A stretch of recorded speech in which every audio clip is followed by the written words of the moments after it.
want to thank everybody for joining with us here today. First, let me say that we're joined by a lot of very important people who have been working relentlessly to try to address the challenges that we're facing on the border. I want to mention some of their names. We're in Val Verde County right now. The chief administrator for Val Verde County is County Judge Owens.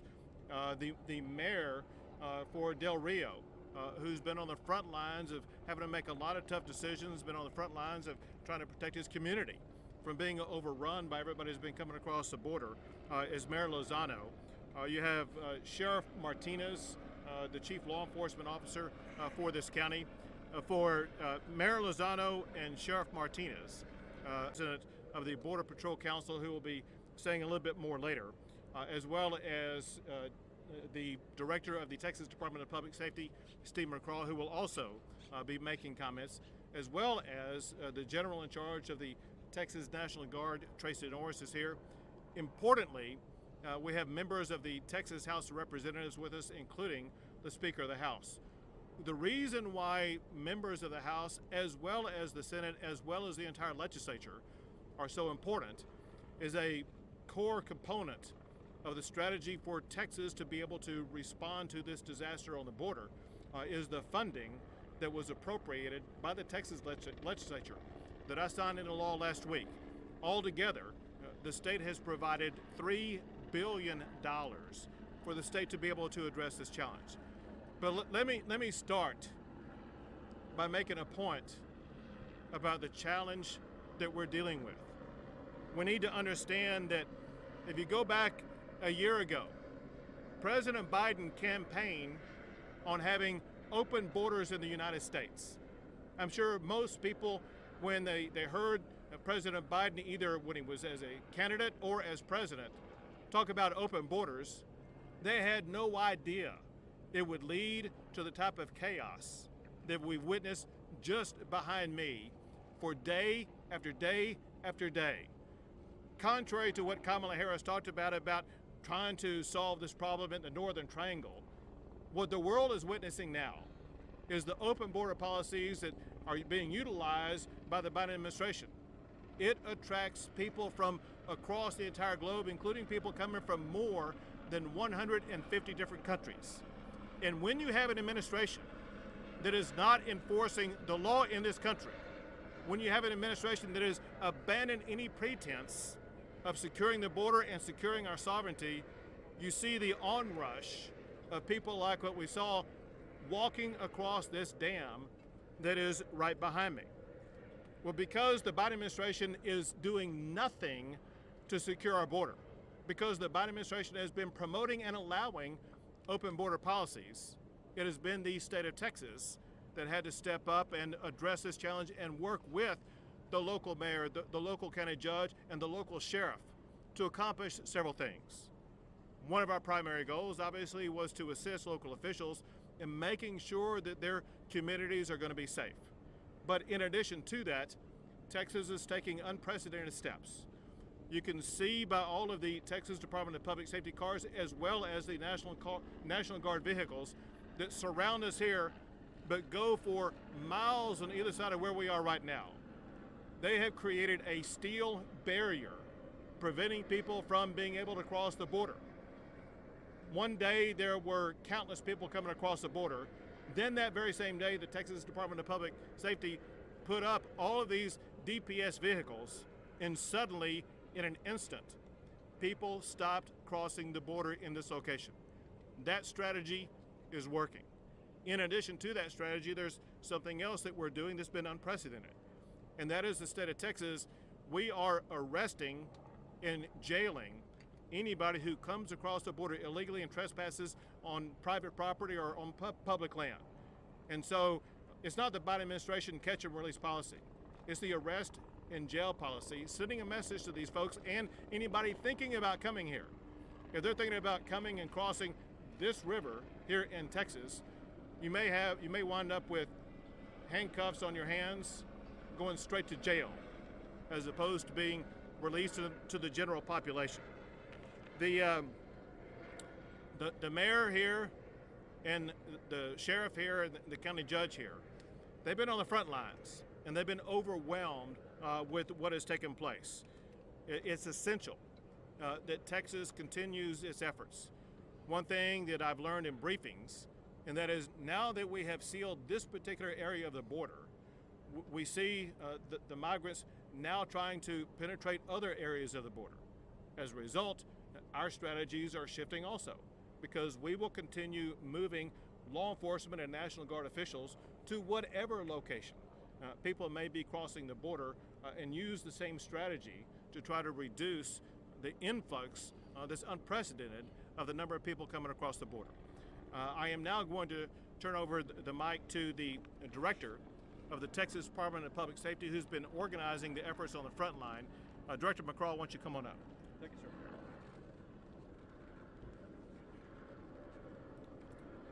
Well, first, Governor, thank you, and members of the state legislature for your leadership.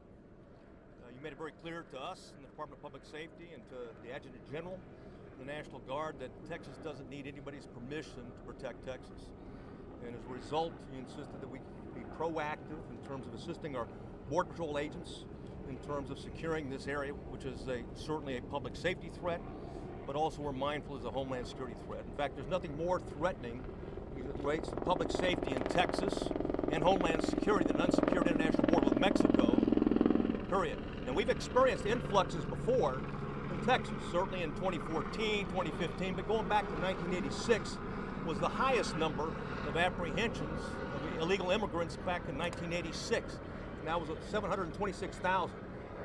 Well, today, we've reached the all-time high in Texas, and that's 1.1 million apprehensions, not including what you see over here. These numbers haven't been counted yet. And certainly that's in federal fiscal year, which we count in terms of the Border Patrol aspect of it. So keep in mind that every time this happens, Border Patrol is overwhelmed. And I'm certainly their union representative can talk about that, and certainly their chief can talk about it. And when that happens, Texas becomes less secure because the cartels exploit those gaps. And that's cocaine, methamphetamine, fentanyl, human trafficking, all the above. And if you've got a drug problem in the United States, you've got a cartel problem, you've got a Mexican, Texas, international border problem as well. And as the governor made clear, we'll continue as long as needed, working with all our partners. Got to thank the sheriff, the county judge, all the elected officials, because they care deeply and are passionate about protecting Texas. So, Governor, thank you. Thank you very much. Obviously, the men and women charged with the duty in the United States to secure our border are the Border Patrol officers. These Border Patrol officers are overwhelmed with the amount of work they are required to do, and they're suffering the consequences of an administration that is not providing them either the personnel or the resources they need. To speak more about it, we have Brendan Judd, who is the president of the Border Patrol Council. Brandon, come on up. Thank you, Governor. First and foremost, I would like to thank the men and women in uniform, our military personnel, our DPS officers, our sheriffs. These people put on uniforms because they care. They care about these migrants. They care about the citizens of the United States. They put that uniform on every day to protect life, to protect the way that we have in the United States, to protect our citizens. And they deserve an awful lot of thanks. We have to give gratitude to Governor Abbott for sending DPS here. We saw something yesterday that we knew was going to happen. When those people that were in buses south of Kingsville, Texas, when they found out that they were going to be sent back to Haiti, they took the bus over and they fled. If it wasn't for the men and women in uniform, DPS officers, if it wasn't for that, we do not know what would happen right here under the bridge. As word starts to spread that they potentially could be sent back to Haiti.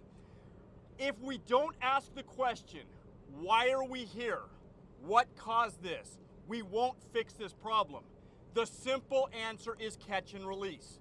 As long as we invite people to violate our laws, as long as we reward them for entering the country illegally and then releasing them into the United States with a de facto immigration status to where they can get work permits, to where they can send their children to school, where they have every right of a United States citizen, they're going to continue to come.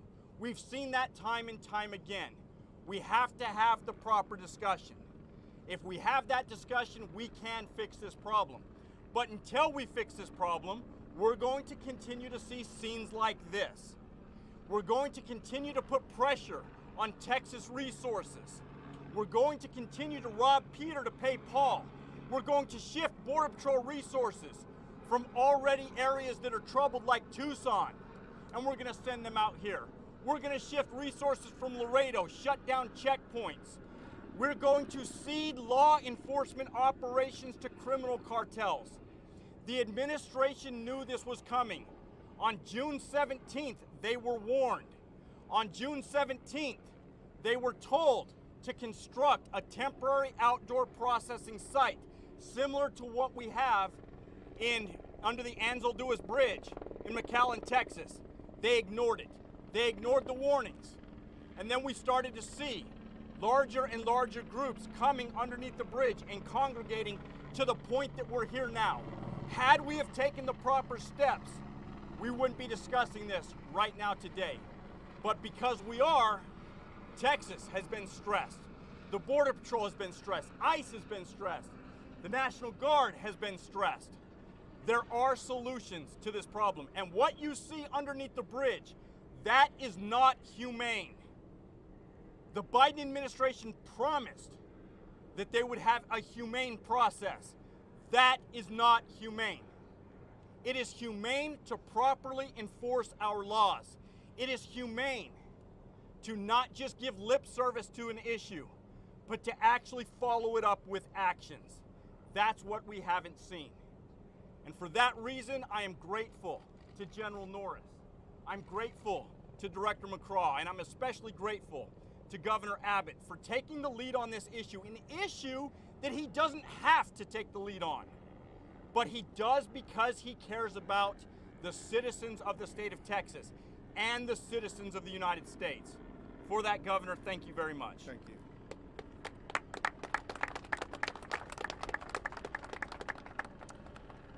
Brendan Judd made a very important point, and that is failure to enforce laws that exist in the United States leads to chaos, and chaos leads to inhumanity. The Biden administration is a man-made disaster of inhumanity, of epic proportions.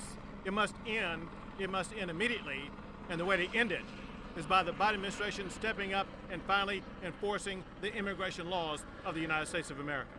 I'll take a few questions. Governor, the city is reporting that there are at least 30,000 Haitian migrants in Colombia right now that may be seeking to come north. Can you address your concerns about that? And also, if you can speak to the conversations that your administration is having with the Mexican government about possibly interdicting migrants before they make it.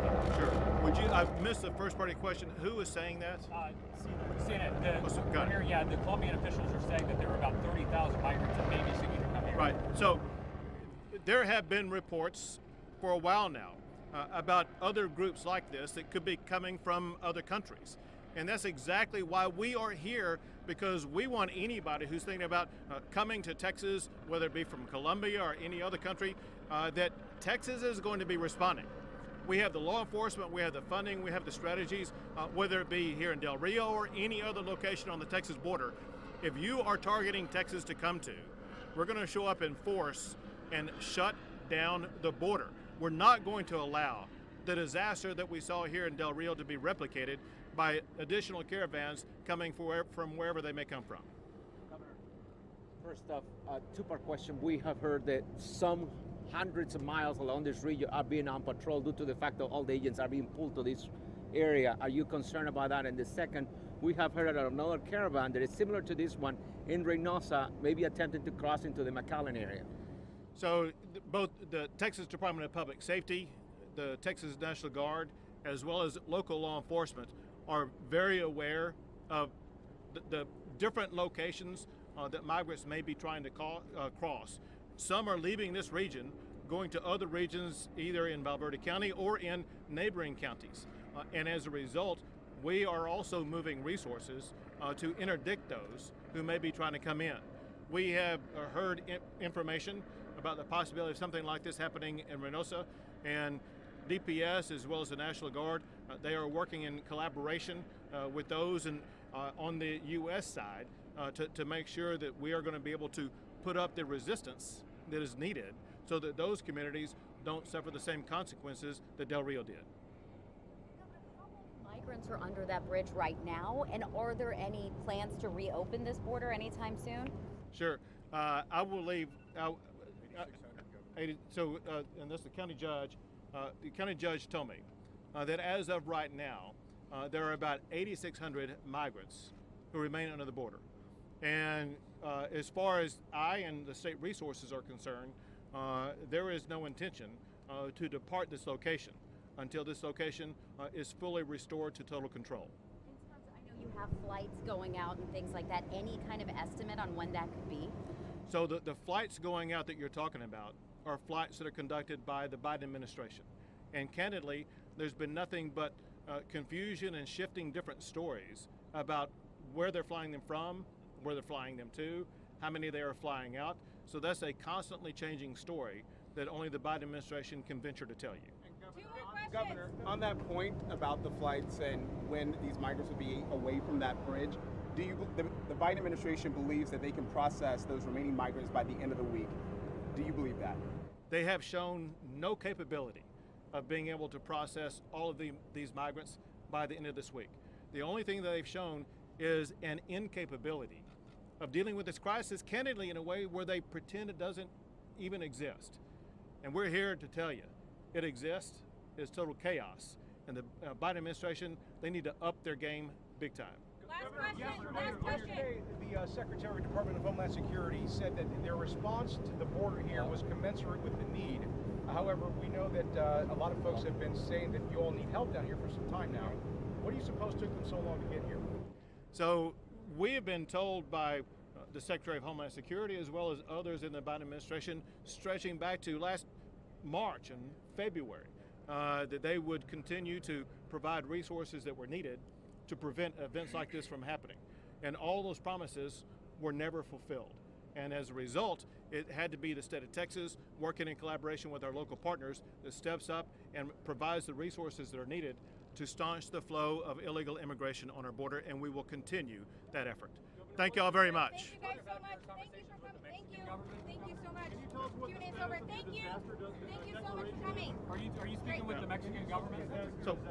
So yes, I obviously made a disaster declaration for a very valid reason, and that is if you look at what the financial strain and the healthcare strain and other strains that Valverde County is dealing with, as well as the additional counties around this area, there is a need for a presidential disaster declaration.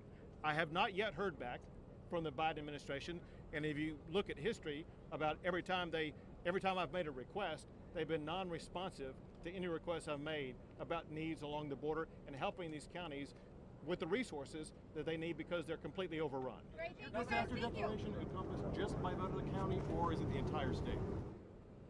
It encompasses the counties that are affected by the current surge.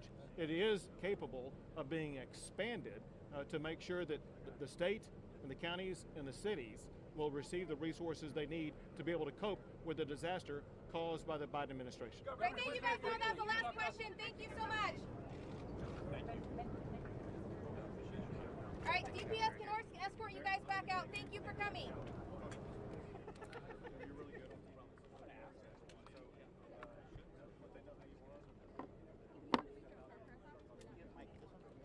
If anybody wants to take questions for myself, I can answer some.